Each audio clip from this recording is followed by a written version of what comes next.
Не иначе, как шокирующими эти кадры не назовешь. Разлагающиеся останки животных лежат прямо на земле. Остальные коровы ютятся в полуразрушенном ангаре под весенней капелью. Это видео появилось в одной из социальных сетей. Как отмечает автор ролика, в таких условиях содержатся коровы в колхозе «Правда» села Юртыш. Мы отправились на эту ферму. Назвать ферму «Процветающий» язык не поворачивается.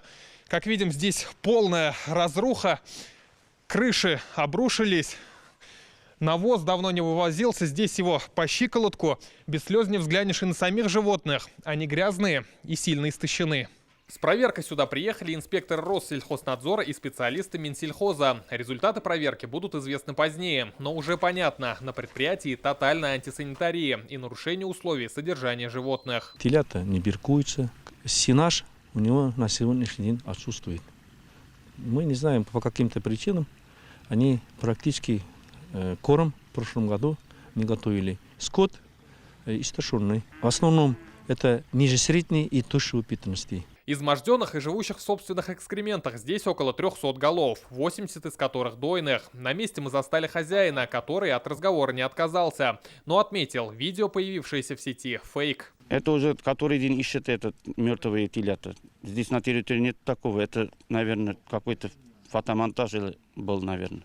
Мертвых телят мы действительно не увидели, но останки животных обнаружили. Увидели и больных телят. И наше видео не фотомонтаж. Директор при этом продолжал не видеть явное и признавать претензии Россельхознадзора.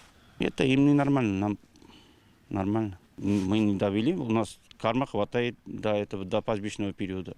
У нас вопросов нету. Зато они есть у прокуратуры. Прокуратурой Высокогорского района начата проверка по информации, опубликованной в сети интернет, о нарушении ООО-«Правда» ветеринарных правил. По итогам проведенной проверки будет решен вопрос о принятии мер прокурорского реагирования. Сейчас больные животные фактически без корма и на грани смерти. Россельхознадзор говорит, хозяину грозит штраф в 20 тысяч рублей. Но судя по масштабам нарушений, это может тянуть и на уголовное дело – жестокое обращение с животными.